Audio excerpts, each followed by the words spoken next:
இப்போ காலினா ஃபர்ஸ்ட்லேருந்து காலினா வந்து இப்போ சிபி சொன்ன மாதிரி தான். யார் என்ன உதவியை என்ன விஷயத்துக்காக எந்த டைமில் கேட்டிருந்தாலும் அதை செய்ய தயங்காத ஒருத்தர்.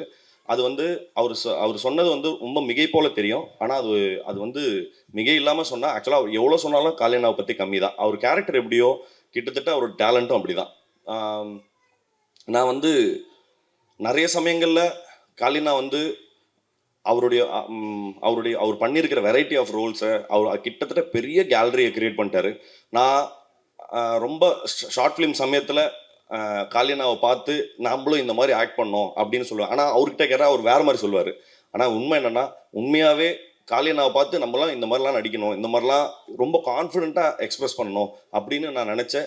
ரொம்ப சொற்பமான நடிகர்களில் காலியண்ணா ஒருத்தர். டிஎஸ்கே அவர் முக்கியமாக டிஎஸ்கே பற்றி என்ன சொல்லணும்னா கிட்டத்தட்ட என்ன மாதிரி தான் அவரும் கிட்டத்தட்ட எல்லா பிளாட்ஃபார்ம்லையும் beat singing, stage, mimicry or acting எல்லாத்துலேயுமே வந்து அது இப்போ எனக்கு எப்படின்னா அது தெரியுதோ தெரியலையோ முதல்ல தலையை நுழைச்சிருவோம். என்ன நடக்குதுன்னு அப்புறம் பார்த்துக்கலாங்கிறது.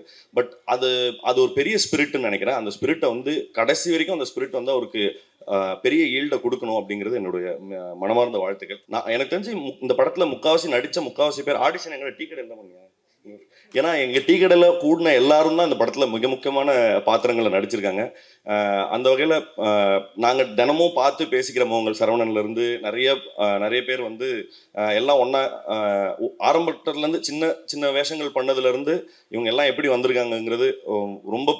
ஏன்னா அப்படியே சின்ன சின்ன வேஷம் பண்ணி தான் எல்லாருமே அப்படி தான் வந்தோம். அந்த வகையில் இந்த ஜேர்னியை பார்க்குறதுக்கே அவ்வளோ நிறைவாக சந்தோஷமாக இருக்குது.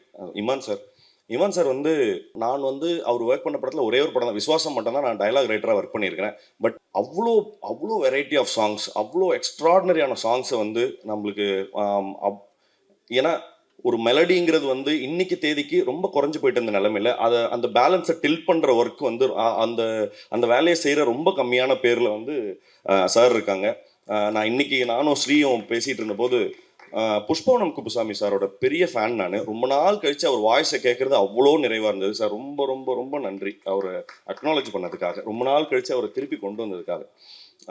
அண்ட் இந்த படத்தினுடைய அந்த இப்போ இன்னும் எத்தனை காலம்தாங்கிறது வந்து ஃபஸ்ட்டு இந்த பாட்டு ரெக்கார்ட் ஆன பிறகு அந்த சமயத்தில் வந்து ரெக்கார்ட் பண்ண உடனே எனக்கு போட்டு காமிச்சாப்புல விஷால். நான் அந்த சமயத்துலேருந்தே நான் அந்த போட்டு காட்டின சமயத்திலே சொல்லிட்டு அந்த பாட்டு இட்டு அப்படின்னு.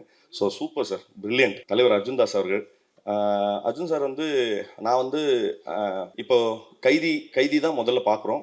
பார்த்த உடனே நான் வந்து கைதி படத்தை தெலுங்குல டப் பண்ணும்போது நான் வந்து என் ஃப்ரெண்டு தான் ரைட்டரு. நான் அவங்ககிட்ட கெஞ்சினேன், டேடி நான் ட்ரை பண்ணுறேன்டா, நான் ப்ளீஸ்டா நான் வந்து அவனுக்காக இந்த கேரக்டருக்கு நான் டப் பண்ணுறேன்டா அப்படின்னு சொல்லி. அவனா சொன்னான், நீ ஃபஸ்ட்டு வாய்ஸ் டெஸ்ட் கொடு, உன்னால் முடியுமான்னு பார்க்கலான்னு சொல்லிட்டு. நானும் எவ்வளோ தூரம் கஷ்டப்பட்டு நானும் டம் கட்டி பார்க்குறேன், அந்த ரீச்சே பண்ண முடியல. ஸோ அப்போ நான் சொல்லிட்டேன், இல்லை நான் ஃபெயிலியர், நான் ஒத்துக்கிறேன் அப்படின்னு சொல்லி.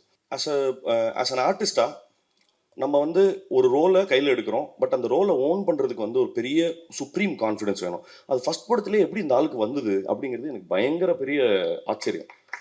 எப்படி இதை பண்ணார் அப்படின்னு. அண்ட் அதை தான் நீங்கள் அதை தொடர்ந்து எல்லா படங்கள்லையும் இப்போ எல்லாரும் சொல்கிறாங்க, அர்ஜுன் தாஸ்னா இப்படி தானேப்பா அப்படின்னு சொல்லி ஒரு பாக்ஸ்குள்ளே போட்டதுக்கப்புறம் அந்த பாக்ஸ்லேருந்து வெளியில் வந்து வேற ஒரு வேலையை செய்கிறதுக்குமே ஒரு அதீதமான ஷியர் கான்ஃபிடன்ஸ் வேணும். அந்த கான்ஃபிடன்ஸ் உங்களுக்கு இன்னும் நிறைய தடவை வாய்த்து நிறைய வெரைட்டி ஆஃப் ரோல்ஸை பண்ணி இன்னும் நிறைய வெற்றிகளை குவிக்கணுங்கிறது மனசார சொல்கிறேன். உண்மையாலுமே ரொம்ப வாழ்த்துக்கள். சிவாத்மிகா அவங்களுடைய பெர்ஃபார்மன்ஸும் சொல்கிறேன். நான் இந்த பாடல்கள் பார்த்ததும் சரி, ஆனால் நித்தம் ஒரு வானத்துலேயுமே சரி ரொம்ப பிரமாதமாக பண்ணியிருக்கீங்க. அண்ட் எல்லாரும் சொன்ன மாதிரி நான் அவங்க அப்பாவினுடைய மிகப்பெரிய ஃபேன்.